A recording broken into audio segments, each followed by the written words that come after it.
Hi, everyone. I'm Jennifer Kelly, Customer Success Manager here at Getty Images, welcoming you to the 100% live version of the download presented by Getty Images. We apologize for the tech delays this morning, but stay tuned because who knows what will happen on this live show. As always, I want to give a special shout out to all of our current Getty Images customers, and thank you all for your business. We truly appreciate it. As I mentioned, today's show is 100% live, so don't forget to drop your questions below in the Q&A section, and we'll answer those later on in the session. This month, we're checking in on the trends our Creative Insights team has been tracking in 2025 and introducing our latest visual GPS report, Sustainability at the Crossroads. Here to kick things off is our Senior Vice President of Creative, Dr. Rebecca Swift. Hi, Rebecca. Nice to see you as always. Hey, Jen. It's nice to see you. So I'm really excited to hear what you all have been researching about sustainability. So why don't you and the team kick it off? Great. Thank you very much. Yeah, as Jen said, I'm the SVP of Creative here at Getty Images. I'm going to also bring on the head of our Insights team, Kate Rourke, who is the head of Asia Pacific Insights, Tristan Norman, who is head of the Americas Insights, and Jacqueline Burke, who is head of the Europe and the Middle East Insights team. So, hey, gang. Hello, hello. So the last time we appeared on a download webinar was back in February, and we were talking about the trends that we were tracking for this year, and we thought it was probably about time. It's about 6 months since we were last here, to talk about an update to see where those trends have gone and what we expect to see for the rest of the year. So if you didn't see us in February, you can still access the webinar. It is on visualgps.com, and we will post a link, so just to make it a little bit easier. So for those that did join us in February, we were focusing in on AI, not unsurprisingly. I don't think that will come as a surprise to anybody, but also we were thinking about sustainability, and those are the two subjects that we're going to focus more heavily on today, with a little detour into representation and inclusion as well, because it's a topic that's very pertinent, especially as we're looking at the rise of AI generative content. We have done a deep dive into sustainability, and we have just published a report. It's called Sustainability at the Crossroads. Again, we will give you plenty of opportunity to click on a link or to find that report post this webinar. So, gang, in February, we were talking about the race to make AI generative imagery real, or real enough. We were talking about hands at the time. Honestly, that feels like it was a year ago, but it was only in February. And we've seen such a shift and so much happening in the world of AI, Jen, in that time. We're still seeing the trend, as we talked about in February, moving towards visuals that have a lot of warmth in them, that have a lot of human connection and emotion as a contrast to AI generative content. But what I'm really interested in is what's actually happening in the AI generative space, and especially in your regions. We know there's this new term now called slop. For those that haven't heard that before, it's the landfill, I suppose, of AI content that's being created because it's very easy and very cheap for people to do. And also because the AI models are getting better and they're getting faster and they're more accessible, we are seeing more and more of this content appearing not only in advertising, but just across our social media feeds. So what we're interested in Getty Images is where highly realistic, authentic content has a place, and where perhaps AI generative content might be situated in the kind of the visual landscape. We know that, for example, it's it's more efficient to create AI generative content. You can use your imagination to kind of create anything, whether it's fantastical or not yet of this world.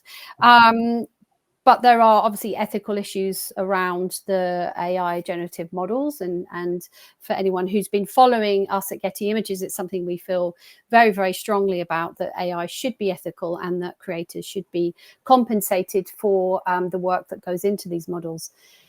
But having said that, where is AI generative content being seen?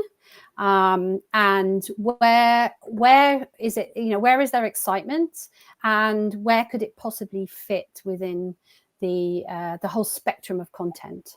I think that's a good kind of starting point for the discussion. I'm going to go to you first, Kate, because I know some APAC's got it. Go on. So first of all, I'll say hands have improved since we last spoke in February. Through Gen AI, that I would say we have. But look, you're right. I think I'm going to talk specifically to Southeast Asia within APAC, because they have always been quite different. So when we've been tracking this, they have always, I guess, responded in a different way to what we've seen from a global standpoint. So pretty much from day one of us tracking this, Southeast Asia as a region have always been really excited about Gen AI and what it can do. And then more recently, we were trying to understand, okay, one thing is excitement, but what does that adoption look like? Are they actually using it? So, we know that 57% of people in Southeast Asia saying they are using Gen AI to create visuals. But when you compare that to globally, that's just 29% that said so. So there's a real significant difference. But we are humans and we have paradoxes. And so although in Southeast Asia, they really are enjoying that speed and efficiency that you spoke to, Rebecca, they also have some key things that they want to know. So first, labeling is really important. They want to know if Gen AI, if something has been created using Gen AI. And crucially, they really value that human creativity and that human craftsmanship, and actually don't think that AI can replace that. So right now, when we're thinking about generated AI visuals, they really do need to be innovative for our region. They definitely need to demonstrate a particular skill and show that creativity. And it's not about simply just copying what we already have in real life, because we have that. And so when they do, then actually there are concerns around being misled, the ethical issues that you mentioned, but also, again, the thread of authenticity comes back. I think that's something that's really developed in the last 6 months is not so much the sense of excitement and something new, but now the sense of having seen too much of it in such a short period of time. And I feel that when we were talking about this at the beginning of the year, that there was still excitement about what AI gen models could do. And it looked different to what had come before. And now it's like, how do you make it look different? Perhaps not real, but how do you kind of get it to differentiation, for example, which most brands are aiming for within their messaging. Let me just go to Tristan as well, because I think a similar story in your region. Yeah, it's so interesting to watch each wave of the survey where we collect information about people's appetites and interests in AI, how it's changed so quickly. I think now, particularly in the United States, we're at a point where people are a lot more comfortable with AI being a part of our world and a part of our lives. I think there is sort of an increased comfort and maybe a reduction in fear in some respects of AI's role and the possibilities that it can create a lot of harm.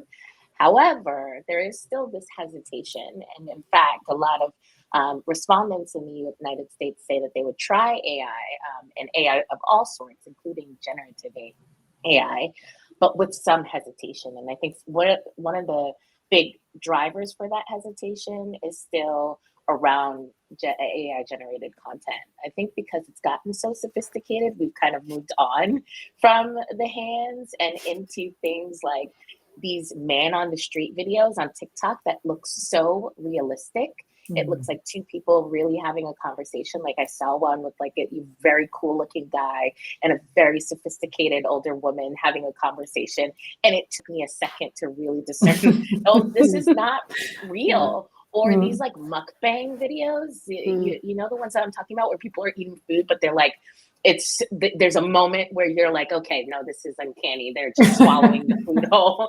There's no bone. They've disappeared the whole entire thing. And so you get to, but you're able to get really far into those pieces of content before you realize, oh, there's something unreal or surreal about the image. And I think that's what's becoming really scary to people, that they can't discern what's real. And I think especially you mentioned at the beginning, the sort of efficiency, Rebecca, of around this content, how quickly people can produce it. It's making it so that there's an avalanche of content. There's so much out there. And this is the content that, you know, brands and advertisers actually need to live alongside. So I think something that's interesting to me is that, you know, we are getting to a point where people have a better understanding of what they're encountering. And yet the level of sophistication that's happening, speaking to paradoxes, is also still scaring people. You know, so, you know, the fact that Katy Perry had to come out and say, definitively, I was not at the Met Gala because there was such a believable image of her out there. That's what's scary to people. And I do think, though, it presents this really great opportunity for brands. I think we've kind of been in a period of stagnation of thinking about sort of our visual footprints collectively within the industry. And I do wonder what brands are going to do with this opportunity to kind of stand out, to distinguish themselves. To your point, Rebecca, you know, aiming for that differentiation and kind of standing out and introducing something new now that we're at this pivot point. Yeah, and I have a lot to say on that, but let's hear what Jackie had, kind of your thoughts of your region. Do they reflect what Tristan and Kate's just said? Yeah, they do. And I'll kind of just start a little bit where we left off the conversation in February around the region. It is still very split.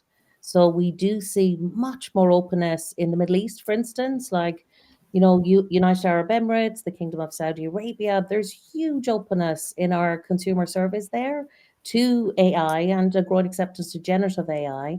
Whereas across Europe, I think we're one of the lowest kind of adopters in a sense. I purely mean in openness as consumers, especially in regions like France and the UK. So that's kind of continued to kind of roll on a little bit. But I think to a lot of the points that Kate and Tristan shared, while there's still a significant trust gap from a consumer perspective within the European countries in particular, and you've got lots of conversation happening at a legislative level from the European Union in particular, you know, around the AI laws and the AI innovation policies. I also think, though, people are beginning to settle a little bit on the polarization piece. You know, we've moved away from the kind of the high fear. We've moved away from the high excitement, that kind of binary approach to it. And I think it's more coming down to, as Tristan said, we need that funnel for a visual detox, but we can't get it. It's almost like it's too far gone. And then at the same time, you know, when you try to make decision making around it, it's that moment of, can you spot the uncanny valley? How comfortable can you become with it if you can't spot it? And if you can, how do you feel about it? So on that point, I'll just bring up one little piece. We're seeing, you know, lots of conversations in around when we have conversations with customers here across the region, you know, around video in particular. You know, if you're trying to bring creative efficiencies, especially around your video storytelling pieces, there's lots of conversations where brands across the world, and I won't name the brand names, but in CPG sectors and so on, it's testing where the comfort levels are. And when it comes to video, there's been 2 backlashes against 2 particular brands where brands have come out and very much were sharing that they've used generative AI in their video visual storytelling. But at the same time, they've had to make the edits very quick because the emotions aren't quite where it should be, but everything else looks really, really well and really relatable in the storytelling. But it's almost like messing around with nostalgia in those particular 2 cases. That's where you don't go right now. So it's interesting just within the region. So nothing, honestly, that's very unique and Pacific, apart from we're just still seeing that disparity across the Middle East versus Europe. Okay, and that, I think that's fair enough in regards to the, you know, those that are excited about technology and those that are kind of being a bit more tentative, but then also that added layer of the kind of responsibility of brands and the need to not deceive their audience, and you know, and we know that there are brands that have had a bad experience after not declaring AI. We've seen in recent weeks, you know, the Cannes Lions is, you know, the biggest advertising festival in the world, and you know, we've seen agencies having their Lions awards removed because they didn't declare they used AI. None of that is great. It's not great PR for AI as a tool, but I think we're all learning along the way, and we're all learning how to use the tool and to how to you know, bring it in where appropriate, and but also focus on where human endeavor and effort is required. And I think to that point, just to kind of finish up talking about AI specifically, I think the next piece of research that we're doing, the piece that we're focusing in on at the moment, will just give you a little bit of an insight, is looking at the value of AI. How do we as humans perceive AI generative content? Do we see it as having any, you know, what qualities do we see in it? What aesthetic value does it have? And therefore, where will it work within brand communication? There was a really interesting piece of research by Raptive in Adweek yesterday, where they've surveyed people who you know, saw the value of content being half as valuable when they understood it to be AI. So, you know, if you are going to be open and honest about your use of AI, are you therefore also going to lose trust and lose value and be seen as less quality? So again, these are all the things that we have to kind of balance up in our world, in the visual world. The other piece of that research that I found fascinating, and we've already discussed this, is that content that sits alongside AI imagery. So if you're advertising in a feed where AI content is being shown, then that actually devalues your content. So there's this kind of negative halo effect of AI content, which again is really interesting to dig into and try to understand. So, you know, we will be running this research over the next few months, and we'll hopefully have a bit more detail if we get invited back at the beginning of next year. We'll see. Okay, so I think let's move on to authenticity. So again, we talked about this briefly in February, and I'd like to focus in on aging in particular, or longevity as it's now been branded. So, which I really like. I like the idea of talking about our kind of, you know, aging bodies as a sense of, you know how we're going to live for a long time, rather than this idea that aging equals, you know, your decline in some way. And I think, you know, thinking about that visually, thinking about how do we represent living well, being healthy, both physically and mentally healthy, having lots of social connections as you age. I think that's a really you know, it's a fun. It's a fun subject to kind of dig into. I'm finding it more fun as I kind of very much age into that age group. But I think, you know, we've been doing this for a few years. We've been working very closely with anyone from the US will know AARP. We've been working with AARP in the US, who partner with us on our Disrupt Aging collection. We also work with the King's College Policy Unit in the UK, and the University of Edinburgh on depictions of aging and depictions of the elderly and the eldest of our populations. The reason that we're bringing it up now, and the reason we're kind of talking about it straight after a conversation about AI, is that AI does aging really, really badly. It's either kind of shiny Father Christmassy type characters for the men and lovely old grannies for the women, or it's so incredibly wrinkly that they look like the world's oldest men and women. So trying to do seniors on AI is really, really difficult. And the reason being, of course, is that there isn't the source material. We know from all of the research that we've done over many, many years that the representation of the 50 plus, I'm just going to name my age group, has not had the development that other age groups have. So there isn't, even if you scrape the web, which of course we don't, there isn't the content there available. We actually did some country by country research. We created some DE&I toolkits, which are available again on our site, which we'll send the links to. We looked at the populations of different countries, and then looked at the representation of those populations. And seniors are mainly seen in clinical medicine related situations, twice as likely than younger generations. And even if they're still at work, they are mainly seen to be working alone, which is not great for those who are getting older in their careers. And that's beyond all of the skipping on the beach and surfing and playing the guitar, etc., etc.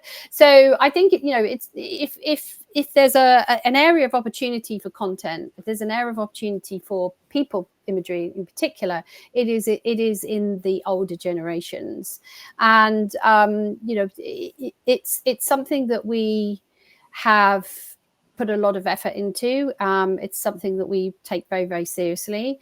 If anybody knows anyone over 50 who's willing to model, please let us know, because the biggest problem we have is actually finding models, because you're not getting me in front of the camera. I'm staying way behind it. So I think let's just hear what's kind of going on in the regions that might be kind of nuanced. I'll start with you this time, Tristan. Yeah. Something that's been really interesting that I've been thinking a lot about, particularly because we're getting this sort of generational hand-wringing that we saw maybe 10 years ago with millennials, with Gen Zers, is how much, that is overshadowing other conversations that we need to be having, particularly the conversation that you brought up that we've been thinking about for a while, is sort of, what does it mean to age? What does it mean to live longer? What does it mean to exist and to be known to exist in the consciousness of the internet? I actually think the invisibilization starts younger than 50. I think that women between after 40 sort of disappear, and from the sort of collective visual consciousness. So much so that, we have these conversations on TikTok where people are surprised that a millennial is in their 40s because they don't know how old women actually look as they age. All we have is, this big spectrum of just, people who are in their 70s and 80s, and then everyone else who are in their 30s. And that, to me, is a shame, because there's so many people that are living longer, as we know, so many people who are interested in longevity, so many people who have these full and robust lives. And one of the sort of downsides on this fixation on younger generations, all of this hand-wringing that's happening, like there's a lot of change that's happening, but COVID really impacted Gen Z, for example, in profoundly negative ways. We're seeing cultural shifts in the younger generations we've never seen before in the United States, and also in Latin America. But what's happening is that some of the progress that we made, we started this work maybe in 2019, some of the progress that we've made has sort of been chipped away at. And so for the first time, we're back to a time where searches on our site for older people, senior couples, senior friends, some of the storytelling that we were starting to see glimmers of beyond just walking on the beach in that sort of grayish color palette is starting to erode. But we also know that adults over the age of 50 and 60, they're a critical cohort, and they're going to be incredibly impactful in our world and our lives. They're a lot more tech loyal, for example, technology loyal, than is widely understood. There's always this perception that they are, because they're slower to new technology adoption, that there's no technology adoption, for example. We know actually from our research that they tend to be a lot more loyal to the technology products once they start to engage. So, seniors are even on TikTok, seniors are even on all sorts of platforms. They're not on Snap as much as the younger kids, but they are on these other platforms. They are adopting AI, albeit slowly. They are kind of engaging with all of these new products and innovations. So we need to be engaging with storytelling that tells, that showcases that a lot more, and not lose a lot more than we currently are, and not lose sight of this important cohort. Yeah, I mean, and Kate, I'm going to go to you next, because I think you have the largest cohorts of older generations in your region. We have the largest aging population globally. And then to the point that you made, Rebecca, on the toolkits that we were working on around that representation, and even still now, when we did look at the analysis of what brands and businesses are actually using and downloading from our own content, the 60 plus age range barely make up 9% of that. When you think it's versus the actual general population, particularly within Asia Pacific. So, if we were to take countries like Taiwan, South Korea, Japan, China, they are currently tagged as super aging societies, with Japan and Taiwan, I think, already at the 20-25% mark of those that are 65 plus or over, and making up that 20-25% of the population. So to Tristan's point, a massive audience to address, but also a really important one.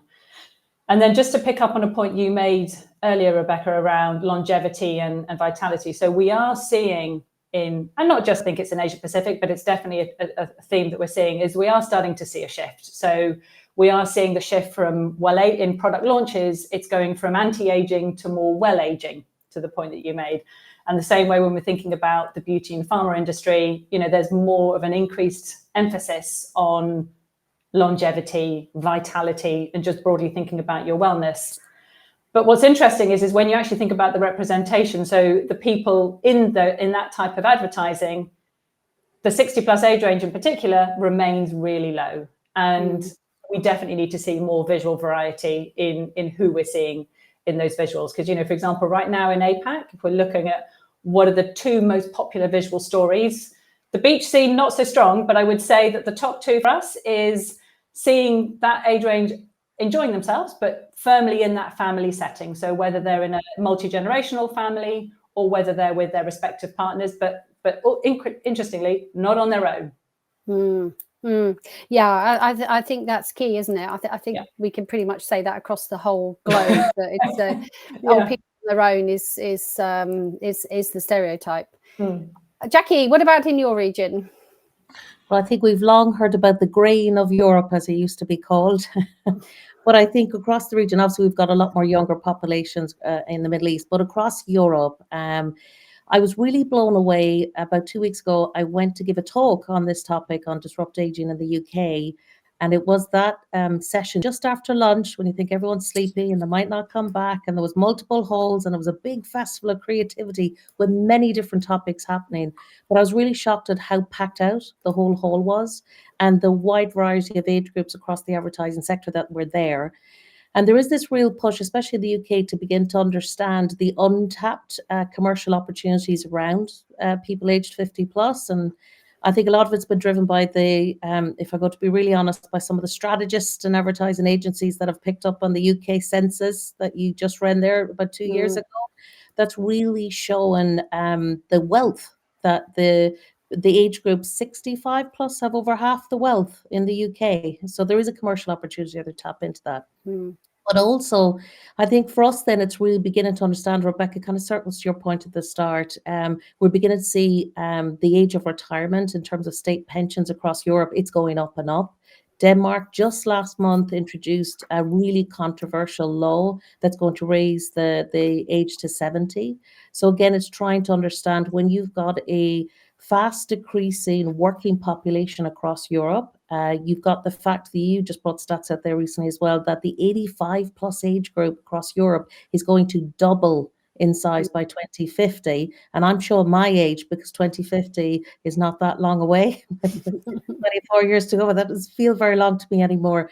So again, it's really interesting to understand that, okay, there is an acknowledgement that there's commercial opportunities. There's an acknowledgement that we've got real life societal issues that need to be addressed in terms of aging populations.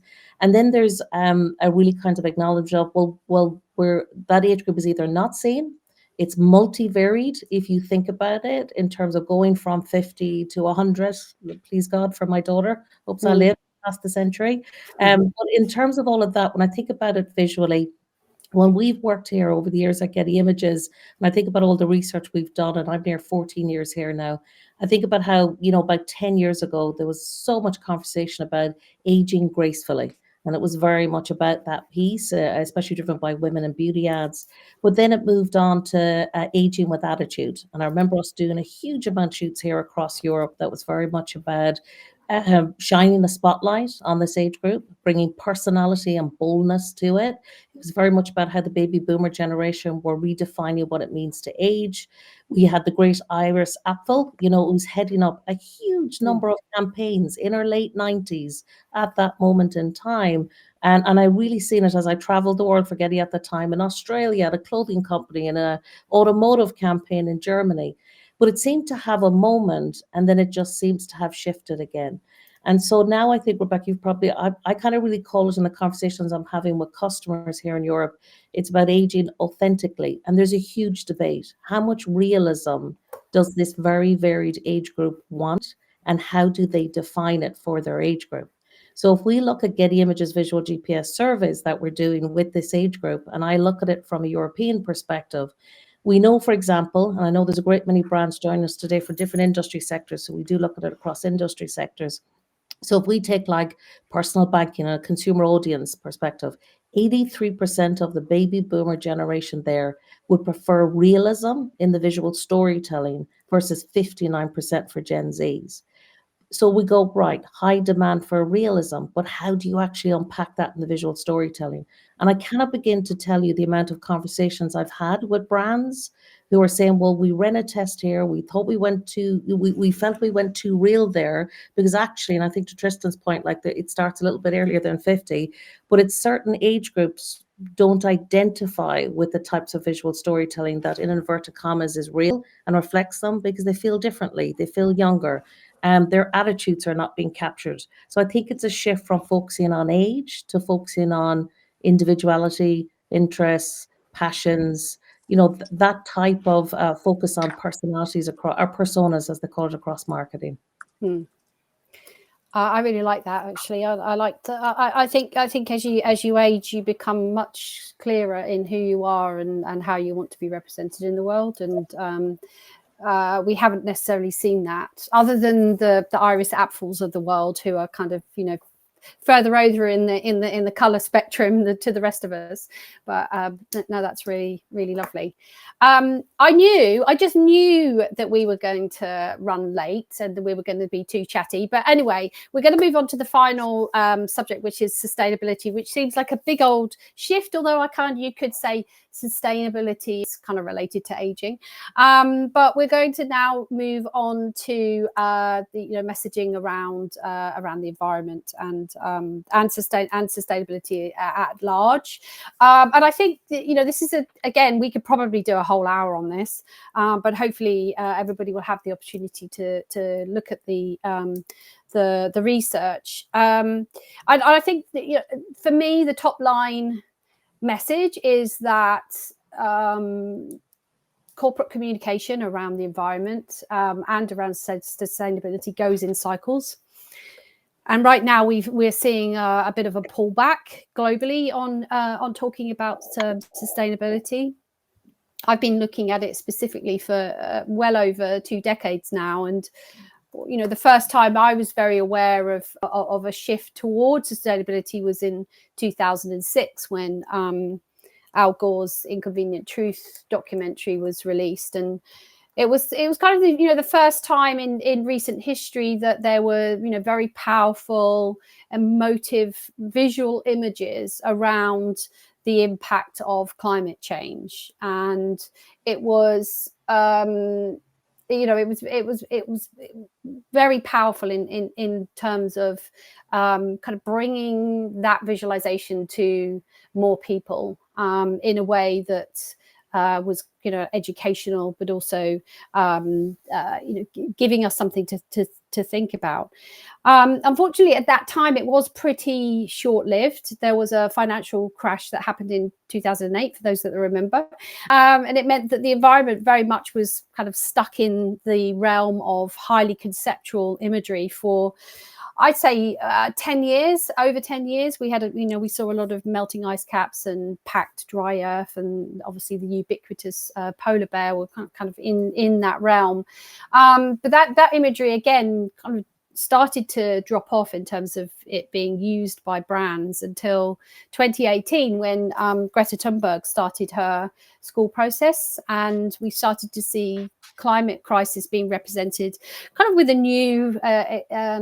new perspective, with more emotion, with more kind of personalization, you know, taking on, you know, what we can do and how we might act, whereas the Inconvenient Truth was very much kind of big picture and high concept. So you know, we did see a shift in that time to more sustainable lifestyle, more content around what individuals are doing to ensure that they are being sustainable. And, you know, recycling obviously became a big visual trope at that time, and continues today. But what's happened more recently, and interestingly, during the pandemic, actually, we expected there to be a real drop in the use of imagery that talked about the environment and sustainability, but actually that didn't happen. And the reason we believe that didn't happen was because there were a lot of kind of news images around how nature was kind of reappropriating urban spaces, and how it was kind of recovering as we were all stuck indoors. And then there was this, you know, new desire to be sustainable. And so we, you know, it pretty much was stable throughout that period. But right now, I think it's pretty, I'm going to say something that's pretty obvious to everybody, but we are in this kind of period of the poly crisis, where sustainability is one of the things that we're all concerned about. It's one of the things that consumers are concerned about. It's one of the things that brands are thinking about how they might communicate about. And interestingly, we have seen this kind of pullback in communication. Not necessarily that brands are pulling back in terms of their responsibility to, you know, economic and social and governance plans, but actually they're just not talking about it in such a splashy promotional way. You know, there's this new term now, which I'm sure everybody's heard of, called greenhushing. So we had greenwashing, where everybody was talking about sustainability, and we all, you know, everything was very, very green. Now we've kind of moved into the era of greenhushing, where actually companies are being a lot quieter about their sustainability efforts, mainly because you don't want to get it wrong. It's very, very similar in some ways to some of the fear around representation. We hear it a lot when brands are wanting to talk about disability, for example. It's easier not to talk about it than to get it wrong, because of the, you know, the potential news media and social media pile-on. And so, you know, in terms of what brands could talk about in their sustainable endeavors is the thing that we've been working on, and the thing that we've been working through with the clients that we work with. We know, for example, from our own visual GPS consumer research, that you know, pretty much 90% of consumers expect brands to put their resources towards improving society, improving the environment. But conversely, 2/3 of consumers that we surveyed doubt, you know, they have a doubt that companies are genuinely committed to sustainability. So there's this expectation, but also this cynicism, I suppose, about what is actually being done. So what we're interested in, obviously, is the work that is being done. How do you represent that? How do you talk about that visually in a way that's not stereotypical, cliched, greenwashing? but is actually true to what we are trying to do as a business, or what the brand is trying to do as a business. And I know, Jackie, I know you've done a lot of work on this in EMEA, so I'll pass it over to you to kind of talk about how you're thinking about these visual kind of these visual tropes in terms of pushing sustainability forwards. Yeah, I think I have to say, in Europe, the conversation has always been happening around how to visualize sustainability. I always remember when I used to have to track customer interest, and Germany was always the standout country that was moving things along. And the tropes really tended to be very much about emerging green technologies. They tend to be the solar panels and the wind turbines. And I know we tested those several years ago now through our image testing of visual GPS, and they actually did quite well with consumers, but more especially where there was a human story that was happening around it. But I think in general, it's interesting with the work we've done on this report, and I was very fortunate to be invited to speak at Davos in January, and then on at the House of Commons in the UK in May to talk about these stories. And what has interested me about us being invited to talk about them at this level is very much about the fact that there's a growing awareness that visuals are really important, not only to raise awareness, but to help cut through the noise of a landscape of content oversaturation on a topic that matters enormously to consumers right across the world. And I suppose it's good to just remind everyone, Rebecca, when you reference those really high statistics, we're talking about consumers in 25 countries that we surveyed across 7,000 plus people. And again, that's cutting across generations. So no matter what kind of, when we ask people across Europe what are their concerns, we see the same across the Middle East, but it's following the global trends. Climate change is the most important piece. We've talked before about the rise of eco-anxiety. We've talked, as you just said, Rebecca, about how important it is that despite high brand cynicism against greenwashing and now green hushing, still the basic bottom line is that consumers are looking to brands to take action. So when it comes to visually really looking at this, what was interesting to me out of the latest consumer insights that we've gleaned through our research is the fact that there's a tension and a balance that consumers want to see in visual storytelling from brands. One, they really want to see more honesty. They want to see more realism. They want to see what can be termed crisis imagery, but ultimately they want to see recognized on a global level, but almost on a local level, the impact of climate change on people, on their locale. And then at the same time, they're also looking for positive impacts. They're looking for the initiatives that have been taken by brands, that have been taken by governments, and how that's impacting. So on the positive side of things, what's really interesting is that despite the uncomfortableness, and this is what I find interesting in this data across Europe, despite the uncomfortableness with AI as a technology, when it comes to really seeing positivity or potential around it, around AI for Europeans, it's all about AI's ability to really help with climate change. So visually, Rebecca, I think that's where things are beginning to shift. And mentioning the positivity, Tristan, I'm just going to give a shout out to Tristan. Tristan's just written a fabulous article in Adweek around positive stories around sustainability. So did you just want to talk about that quickly, Tristan? Yeah, I think that there is an importance and a necessity up to what Jackie has mentioned, is to talk about impact and the crisis, right? We're going through our own crisis in the United States right now, in Texas, with all of the flooding. We know that there is a very real impact: the wildfires, the flooding, the tornadoes. We know that, and people want to see the truth of those stories. But is that the only story that we need to tell? Actually, not really. People also want to see stories beyond disaster, beyond all of the negative things that they are seeing out there in the sort of ecosystem. There's a possibilities for hope, possibilities for utopia. What could it look like if we got this right?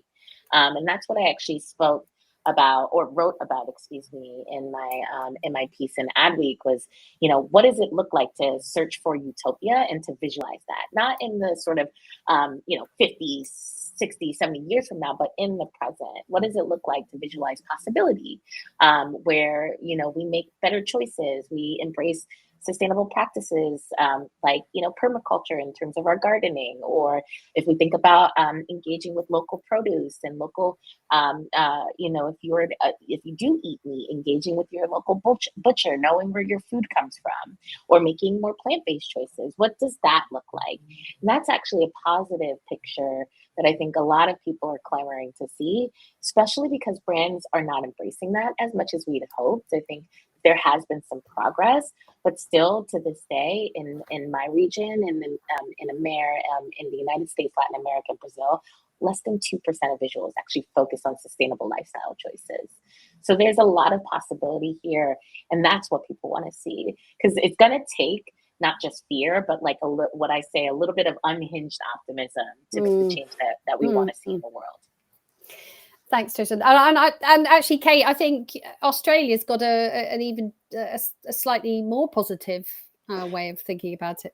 Yeah, I mean, I'll just quickly say, just broadly for the region, similar to what we're seeing for both you, Jacqueline, and Tristan, in your regions, needing to see more honesty and realism, because definitely I'd say the balance is more in looking to show the positivity, bring those solutions, whereas actually there needs to be a bit more of a balance of acknowledging what is happening right now, and then therefore what are the solutions that you are doing in order to shift that.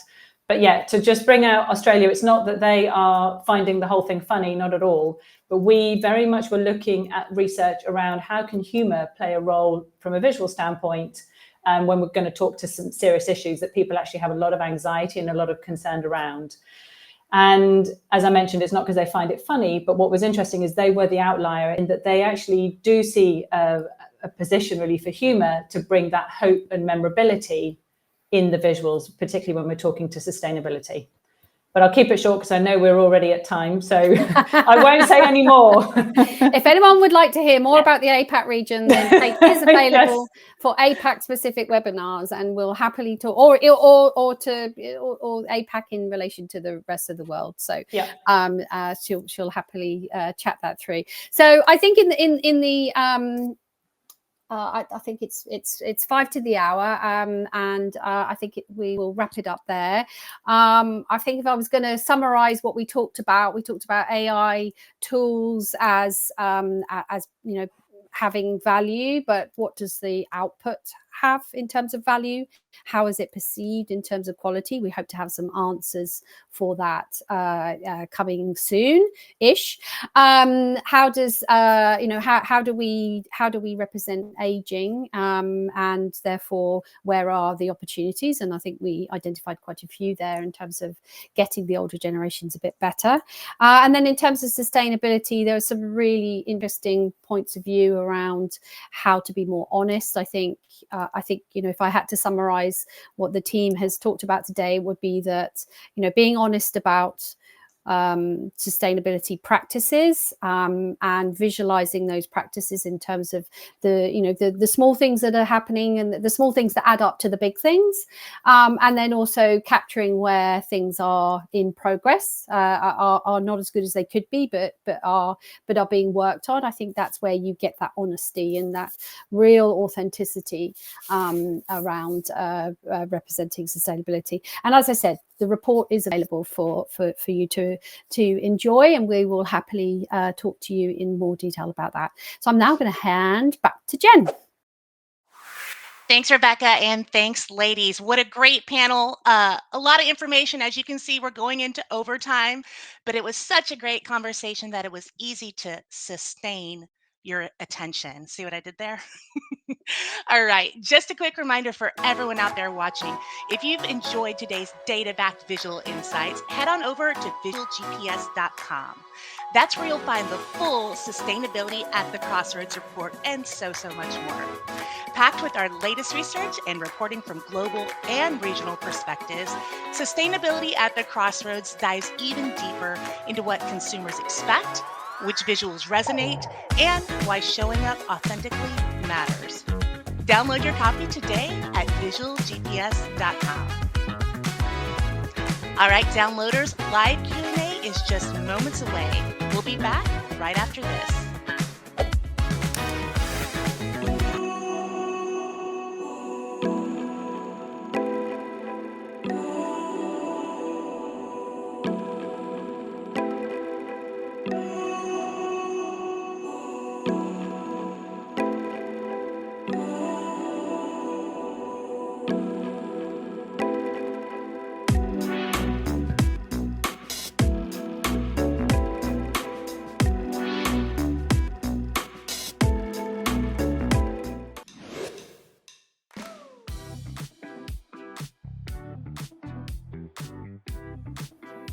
Hey there, downloaders, and welcome back to today's live Q&A session. Here again, I have Rebecca, Tristan, Jacqueline, and Kate to answer your live questions about the trends they've been tracking and the Visual GPS Sustainability Report. We've had over 900 registrants today. Thank you for all sticking around. Welcome, and thanks for being here live, 100% live with us today. The floor is now open, and I see a few questions that are coming in already. So I'm gonna put you ladies on the spot here. Rebecca, I have one here for you.